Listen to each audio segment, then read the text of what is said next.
मान्यवर में selected words of Jawaharlal Nehru series volume 29 पृष्ठ 231 पर से एक जवाहरलाल नेहरू जी के पत्र को कोट करना चाहता हूं। अनौपचारिक रूप से संयुक्त राज्य अमेरिका ने यह सुझाव दिया कि चीन को संयुक्त राष्ट्र में तो ले लिया जाए मगर सुरक्षा परिषद को नहीं, सुरक्षा परिषद में भारत को लेना चाहिए। यह अमेरिका का प्रस्ताव था। नेहरू जी ने कहा हम इसे स्वीकार नहीं करते क्योंकि इससे चीन के साथ हमारे संबंध खराब होंगे और चीन जैसे महान देश को बुरा लगेगा। मान्यवर आज चीन सुरक्षा परिषद में है और भारत बाहर है। मोदी जी प्रयास करें अंदर ले जाने का, इसका कारण जवाहरलाल नेहरू का ये स्टैंड है।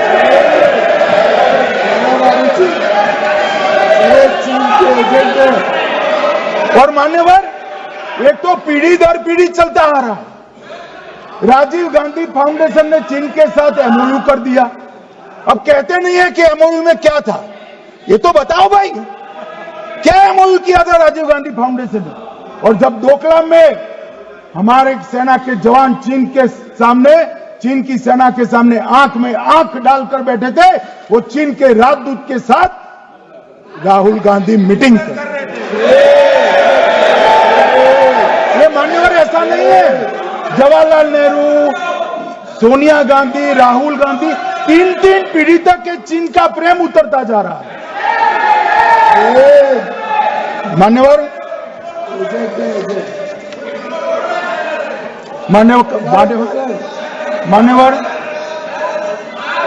मैं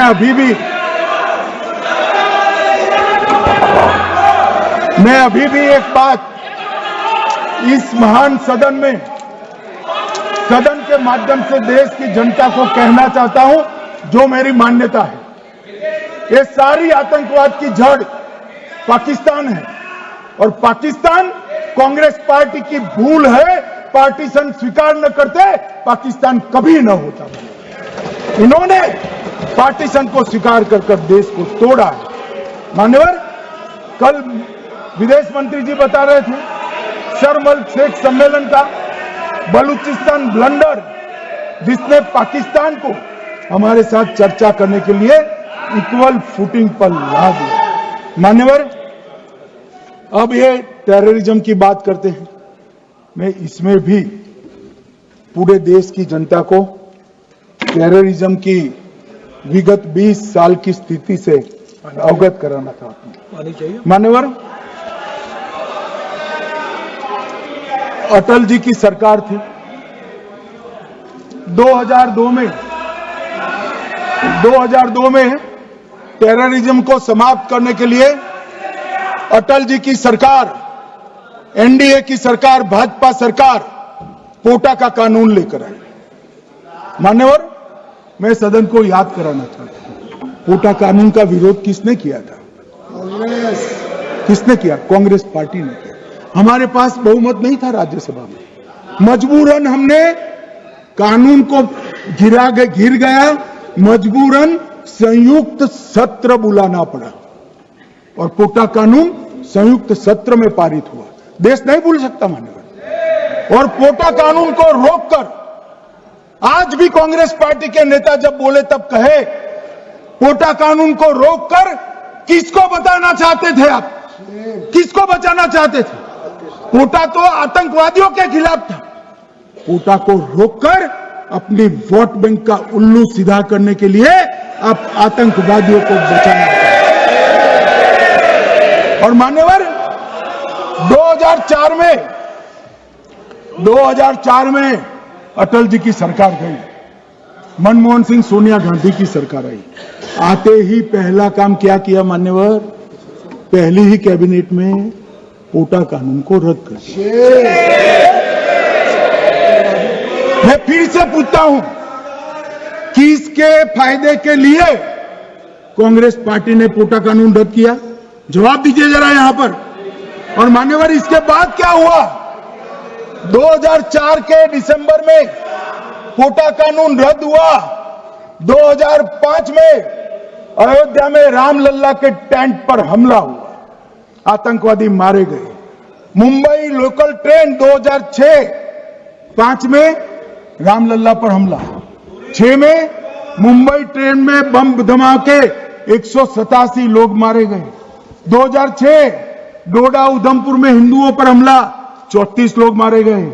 2007 हैदराबाद 44 लोग मारे गए। 2007 यूपी लखनऊ वाराणसी 13 लोग मारे गए। रामपुर सीआरपीएफ कैंप वहां पर हमला हुआ 2008 में। 2008 में श्रीनगर के आर्मी के काफिले पर हमला हुआ, 10 सुरक्षा बल मारे गए। मुंबई आतंकी हमला 2008 में हुआ, 246 लोग मारे गए। जयपुर में 8 बम धमाके हुए, 64 लोग मारे गए। 2008 में अहमदाबाद में 21 बम धमाके हुए, 57 लोग मारे गए। दिल्ली में 2008 में 5 धमाके हुए, 22 लोग मारे गए। और पुणे की जर्मन बेकरी 17 लोग मारे गए। वाराणसी में 10 में धमाका हुआ, 11 में मुंबई में 3 धमाके हुए, 27 लोग मारे गए। अब मैं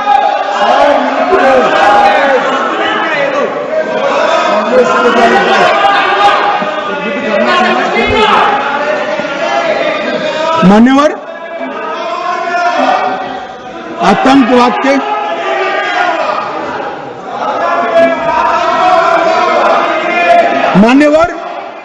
आतंकवाद के खिलाफ लड़ाई होती, कभी वो हमला करते हैं, मगर सवाल ये है कि इन्होंने 5 से 11 के बीच में 27 जघन्य हमले किए, 1000 के करीब करीब लोग मारे गए। आपने क्या किया? क्या किया आपने? जवाब दीजिए, क्या किया? और मैं राहुल गांधी जी को चैलेंज देना चाहता हूं, इन्होंने इस आतंकवादी हमलों के खिलाफ उनकी सरकार ने जो कदम उठाए, यहां खड़े रहकर हिम्मत से बताए देश की जनता को। कुछ नहीं किया मान्यवर। ये यहां से आतंकवादियों की फोटो पाकिस्तान भेजते रहे, डोजियर भेजते रहे। और मान्यवर ये कहते हैं कि आपके समय में भी हमले हुए। मैं उनको अंतर समझाना चाहता हूं, वो देख नहीं पा रहे। मान्यवर, हमारे समय में जो भी आतंकवादी घटना हुई, पाक प्रेरित और कश्मीर सेंट्रिक हुई। देश के हिस्से में 2014 से 2025 तक एक भी घटना नहीं हुई है मान्यवर। ये नरेंद्र मोदी सरकार है मान्यवर। और कश्मीर में भी आज स्थिति ऐसी हुई है, उनको पाकिस्तान से आतंकवादी भेजने पड़ते हैं। कश्मीर में आतंकवादी अब हमारे नहीं बनते हैं मान्यवर। और मैं सलमान खुर्शीद जी को भी याद करना चाहता हूं। एक बार मैंने बड़े सवेरे में नाश्ता करता था, टीवी पर उनको रोते हुए देखा। मुझे लगा क्या हुआ, कोई बड़ी घटना हो गई।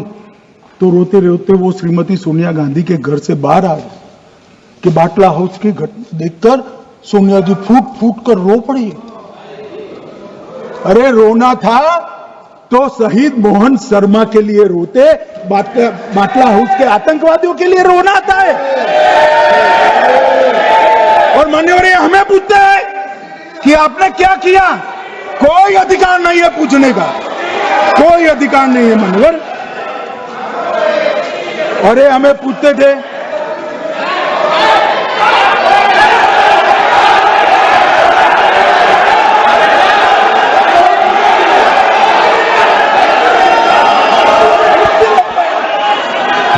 मान्यवर, अभी 25% बाकी।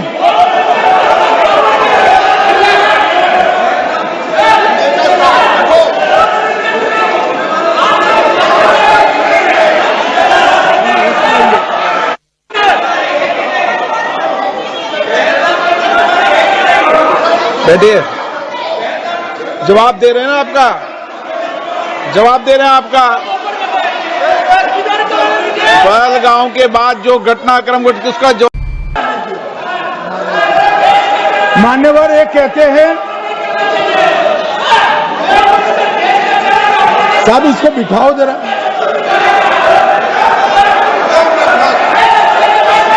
हाँ प्लीज बैठिए बैठिए बैठिए बैठिए बैठिए।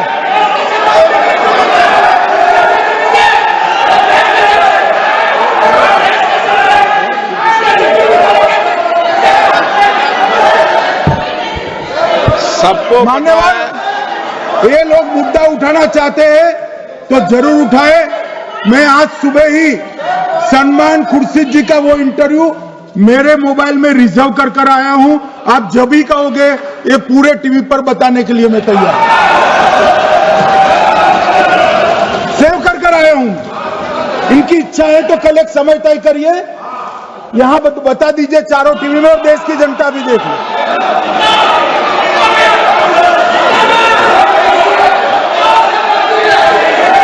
मान्यवर कह रहे हैं बताओ, आप बताओ, बताना है या नहीं बताना? ये पूछो ना उनको। प्लीज प्लीज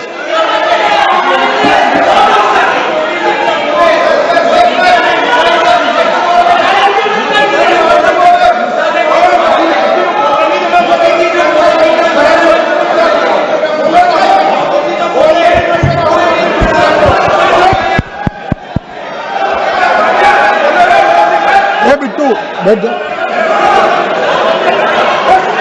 मान्यवर ये पूछ रहे थे कि क्यों भाग गए।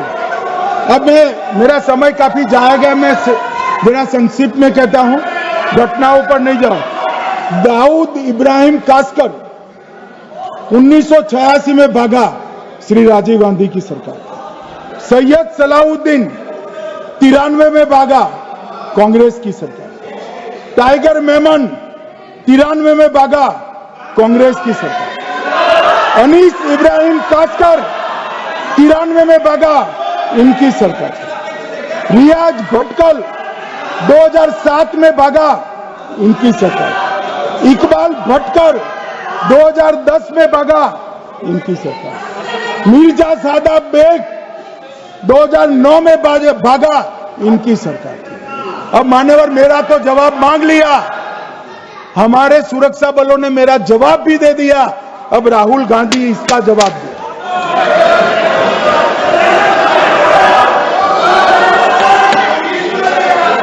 मान्यवर अब मैं कश्मीर के विषय में मैं बात करना चाहता हूं। कल कहते थे कि गृह मंत्री ने भाषण किया था कि 370 की कलम जाएगी तो आतंकवाद कम हो जाएगा। क्या हो मान्यवर, मेरा हिसाब देना बनता है। हम भारतीय जनता पार्टी कार्यकर्ता हैं, ये नरेंद्र मोदी जी की सरकार है, हम जवाबदेह होते हैं जनता के प्रति, संसद के प्रति और देश के हितों के प्रति। मैं आज देश की जनता के सामने 2004 से 14 और 2015 से 25 10-10 साल का लेखा जोखा रखना चाहता हूं। 2004 से 14 में अखंड सोनिया मनमोहन की सरकार थी 10 साल की, और 15 से 25 अखंड रूप से नरेंद्र मोदी जी की सरकार। कश्मीर में टेरर इंसिडेंट 7,217 हुए थे 2004 से 14 में। 70% की कमी के साथ 2150 हो गए 1525। नागरिकों की मृत्यु 2004 से 14 में 1770 हुई, 2015 से 25 में कम होकर 357 हो गई, 80%। सिक्योरिटी फोर्सेस की मृत्यु 1060 हो गई उस वक्त, और हमारे समय में 542 हुई, और टेररिस्टों की मृत्यु में 123% की वृद्धि हुई। क्या हमें पूछ रहे हैं क्या हुआ? आंकड़े से भाग नहीं सकते भाई, आंकड़े से भाग नहीं सकते। और अब मैं कहता हूं कि धारा 370 ने कश्मीर में आतंकवादी इकोसिस्टम को नष्ट कर दिया है, जिस धारा 370 को आपने इतने साल तक बचा कर। हमने जीरो टेरर प्लान बनाया है, एरिया डोमिनेशन प्लान बनाया है, मल्टी लेवल डिप्लॉयमेंट किया है, सुरक्षा जेलें बनाई हैं, 98% ट्रायल अब वीडियो पर हो रहे हैं। हमने संचार साधन बसाए हैं और 702 फोन विक्रेता जेल में डाले, 2667 सिम कार्ड बन गए। हमने एक जमाना था साहब, 10-10 हजार लोगों के जनाजे निकलते थे।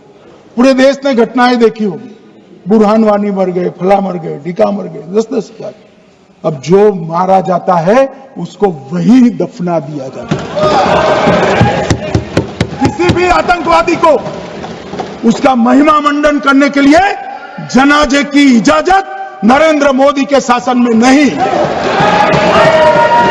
मान्यवर, आतंकवादियों के सगे वाले और समर्थक चुन चुन कर हमने नौकरियों से निकाले, पासपोर्ट रद्द कर दिए हैं, गवर्नमेंट कॉन्ट्रैक्ट रद्द कर दिए हैं, 75 से ज्यादा आतंकी समर्थकों को कोर्ट से ऑर्डर लेकर सरकार से बर्खास्त कर दिया गया है। बार काउंसिल उनके समर्थकों से भरी थी, सस्पेंड कर नया लोकप्रिय चुनाव हमने कराया है। मान्यवर, कई संगठन बैन करे, मैं बाद में बताता हूं। विशेष यूएपीए अदालतें बनाई हैं, लगभग मार्च 22 से 25 के बीच में यूएपीए के 2267 मामले हमने जब्त किए हैं, दर्ज किए हैं, 374 कुर्की की है। और परिणाम क्या है मान्यवर, ये पूछ रहे हैं परिणाम क्या है। शुतुरमुख वृत्ति से अगर मिट्टी में सर रखकर बैठोगे तो कुछ नहीं, सूर्य भी नहीं दिखेगा। मान्यवर, परिणाम आया है। पहले ऑर्गेनाइज टाउन पेल्टिंग साल की 2654 होती थी एवरेज इनकेस में। कितनी मान्यवर? 2654 पथराव होते हैं, 2024 में 0 हो गए। मान्यवर, ऑर्गेनाइज हड़ताल पाकिस्तान से ऐलान करते थे, घाटी बंद रहती थी। पाकिस्तान की भी हिम्मत नहीं है, घाटी में भी हिम्मत नहीं है। इनके समय में साल में 132 दिन घाटी बंद रहती थी, अब ऑर्गेनाइज हड़ताल 3 साल से 0 है। मान्यवर, टाउन पेल्टिंग में नागरिकों की मृत्यु हर साल 112 होती थी, 3 साल से नागरिकों की मृत्यु 0 है। मान्यवर, जख्मी होते थे 6235 लोग टाउन पेल्टिंग में, आज 0। मान्यवर, आज मैं बताता हूं, एक समय में हुर्रियत के नेताओं को यहां वीआईपी ट्रीटमेंट मिलती थी, हुर्रियत के साथ चर्चा करते थे, और ये हुर्रियत वाले आते थे, रेड कारपेट पूरा रोड खाली कर सीधा आता था, और मनमोहन सरकार के दूत इनके साथ चर्चा करते थे। सारे हुर्रियत के कंपोनेंट हमने बैन कर दिए हैं, सारे जेल की सलाखों के पीछे। हम कोई हुर्रियत से बात करना नहीं चाहते। मैं सदन में नरेंद्र मोदी जी की नीति दोहराना चाहता हूं। हुर्रियत टेररिस्ट संगठनों के आउटफिट है, हम इनसे बात नहीं करेंगे। हम अगर किसी से बात करेंगे तो घाटी के युवाओं के साथ बात करेंगे, हुर्रियत के साथ। मान्यवर, चुनाव के दौरान डर का माहौल होता था, अब 98.3% मतदान हुआ पंचायत चुनाव। कांग्रेस की बंद बहिष्कार का समय बंद हो गया। सेपरेटिस्ट बात करना चाहते थे, अब वो नहीं कर सकते। और मान्यवर, 2019 के बाद हमने कितने संगठन बैन करे, मैं बोलना चाहता हूं, थोड़ा समय चाहिएगा मान्यवर। The TRF, people's anti fascist front, Tehreek ul Mujahideen, Jamaat ul Mujahideen Bangladesh Hindustan, Jammu Kashmir Ghaznavi force, Khalistan tiger force, Hizb ut Tahrir, जमाते इस्लामी, जो जमाते इस्लामी ने पूरे पाकिस्तान के अंदर एक प्रकार से अलगाववाद का जहर घोला, वो जमाते इस्लामी आज बंद कर दिया गया। Jammu Kashmir liberation front, Jammu Kashmir democratic freedom party, Muslim league Jammu Kashmir, Tehreek Hurriyat, Muslim conference सुमजी गुट, Jammu Kashmir national front, Jammu Kashmir people's freedom league, Jammu Kashmir people's league, Jammu Kashmir Ittehadul Muslimeen Awami action committee, Sikhs for justice और पॉपुलर फ्रंट ऑफ इंडिया को भी हमने बैन किया। और ये शांति ऐसे नहीं हुई है। और ये कहते हैं कि एक भी घुसपैठ नहीं होती है। कभी गए हो आप पाकिस्तान? तो कई बार गए हो गए आप सीमा पर गए हो? पाकिस्तान तो कई बार गए हो, फिर से बोलता हूं, सीमा पर गए हो, सीमा के माध्यम से पाकिस्तान गए हो। हमारे जवानों की कठिनाई देखो साहब, -43 डिग्री में पहाड़ पर रहकर नदी नालों के बीच में चौकी करते हैं। कोई घुस गए तो क्या हुआ? कोई घुस गया वो बचेगा नहीं। यहां हम उसको या तो अरेस्ट करेंगे या तो एनकाउंटर में वो मारा जाएगा, बचेगा कोई। इनको सीमा की भौगोलिक कठिनाइयां मालूम नहीं। वहां मान्यवर कई नदी नाले हैं, वेग से पानी आता है, -46 डिग्री टेम्परेचर है, नीचे सुरंगें बनाते हैं। और ये तो ऐसे कह रहे हैं घुस गए। अरे भाई, आपके मन में तो, आपके समय में तो घुसने की जरूरत ही नहीं थी। आप बुलाते थे वीजा देकर, क्यों घुसेंगे? घुसने की जरूरत ही, जैसे आप पाकिस्तान जाते हो वैसे वो यहां आते।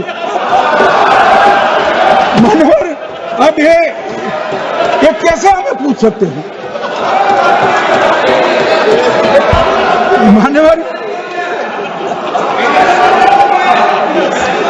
मान्यवर, मैं समझ रहा हूं मान्यवर, मैं समझ रहा हूं पोटा का विरोध करने वाले को नरेंद्र मोदी की आतंकवादी विरोधी नीति नहीं पसंद आई। मैं समझ रहा हूं पोटा रद्द करने वाले को नरेंद्र मोदी जी की एंटी टेरर नीति पसंद नहीं आई।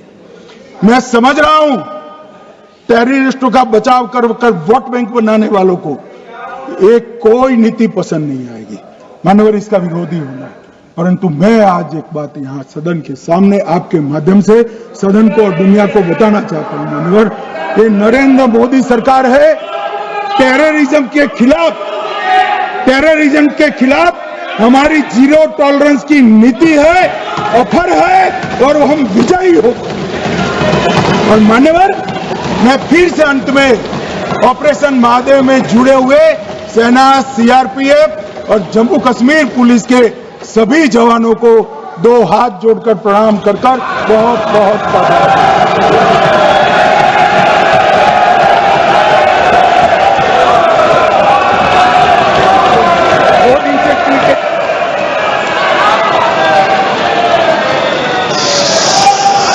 श्रीमती के कनिमोजी, आप उसके बाद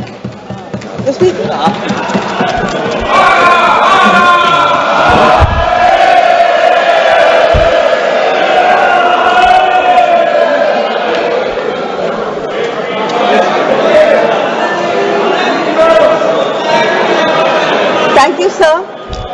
I take this opportunity. Sir, the house is not in order.